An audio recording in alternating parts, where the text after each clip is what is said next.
Hello, you're watching Shalom World News. I'm Donna Villa coming to you from Chicago, USA. Here are the latest headlines from around the world. The U.S. Supreme Court will hear arguments in the Dobbs versus Jackson Women's Health Organization lawsuit on December 1st. The case challenges the Mississippi law restricting most abortions after 15 weeks of gestation. The court will decide whether the state abortion ban pre-viability is constitutional.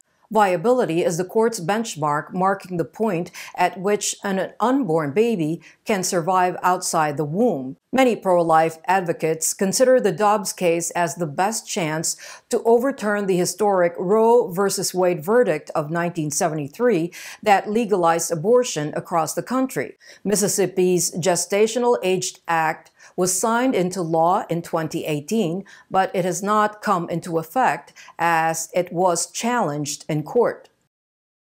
The serious challenges facing Christians in the Middle East came into focus at the recently concluded Synod of the Syriac Catholic bishops. During the meeting of the Syriac prelates in Beirut from September 12 through the 19th, the review of the pastoral, cultural, and social activities in parishes across the region that give joy and hope to believers was discussed. The Synod, which was convened under the auspices of Patriarch Ignatius Joseph III, also urged the newly formed Lebanese government to work quickly to alleviate the suffering of people and to find out about the truth behind the devastating Beirut port bombing of August 2020. The bishops also expressed their disappointment over the Syriac community not being represented in the new cabinet that has 11 Christian ministers.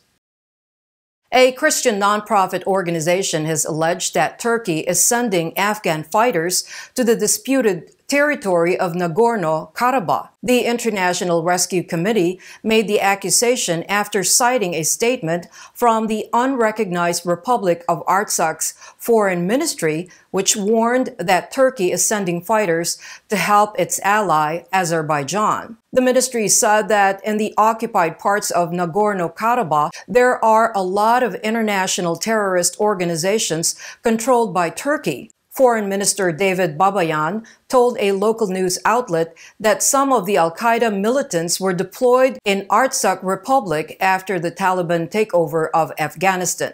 It was widely reported that Turkey deployed Syrian mercenaries in the region during the war last year. The war came to an end following a truce negotiated by Russia.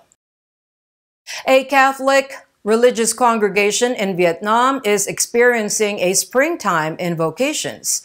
Earlier this month, 12 novices made their first profession in the Daughters of Our Lady of the Holy Rosary congregation, which is celebrating its 75th anniversary. During the ceremony, 12 other nuns took their final vows, while 12 nuns celebrated their silver jubilee with 2 sisters marking 50 years of religious life. Many young women joined this congregation that underwent terrible trials and persecution during the 90s when religious oppression began to ease. During the celebration by Bishop Thomas Vu Din Hugh of Bui Chu, he exhorted that nuns give thanks to God for their presence in the oldest diocese of the country, where the gospel was introduced 500 years ago. Founded in 1946 by the late Bishop Dominic Mary Ho Nhung Khan, the congregation has 500 members serving in 40 communities. El Salvador President Nayib Bukele has reassured the public that a package of constitutional revisions the government plans to bring to Congress soon would not include decriminalization of abortion, same-sex marriage legalization, or steps to allow euthanasia. In his Facebook account, Bukele wrote that he has decided to dispel any doubt and not to propose any reform to any items related to the right to life from the moment of conception or to the definition of marriage. El Salvador has some of the most stringent anti-abortion legislation in the Americas. Meanwhile, the opposition has flayed the president for changing his Twitter profile, in which he mentions that he is the dictator of El Salvador. Pro-lifers in San Marino have expressed concern over the government move to conduct a referendum in a bid to legalize abortion in the tiny European country. In the nation of close to 33,000 people, 90% belong to the Catholic Church. The vote on legalizing abortion will take place on September 26th, and the move is not supported by the Christian Democratic Party. Pro-lifers have expressed dismay over the move as the plummeting birth rate will witness a faster dip if abortion is permitted. Over the past 2 decades, several efforts to legalize abortion has failed. After years of legal battle, the Italian highest court of appeal has ruled that the crucifix can be displayed in public school classrooms, adding that its presence is not discriminatory in any way. The verdict came after a school teacher filed a lawsuit saying that the crucifix violated his freedom of conscience, and he wanted the freedom to teach without the presence of a crucifix. In the 65-page ruling, the Italian Supreme Court of Cassation said that all religious symbols could be welcomed in the classroom if it is decided in a democratic, civil, and gentle manner by students and faculty.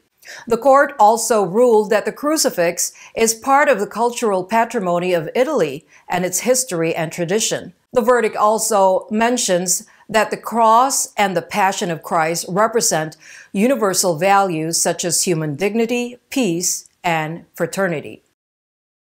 A South African prelate has expressed concern over rising unemployment among youth, deeply entrenched racism, and the growing reliance on traditional cults. Archbishop Buti Tahale of Johannesburg said racism can be seen in the forms of economic inequality, with a minority living comfortably while the majority are left to suffer. The prelate said the youngsters are facing horrible conditions. Apart from monetary concerns, he noted that there is a lot of brokenness among the people of South Africa, which leads to a lack of hope. The Archbishop also condemns the prevalence of the ancestral cults as a significant threat to evangelization, where people believe in the presence of the ancestors and worship them. Monsignor Tahale has urged that more focus should be given to adult catechism, which is almost non-existent, to address these issues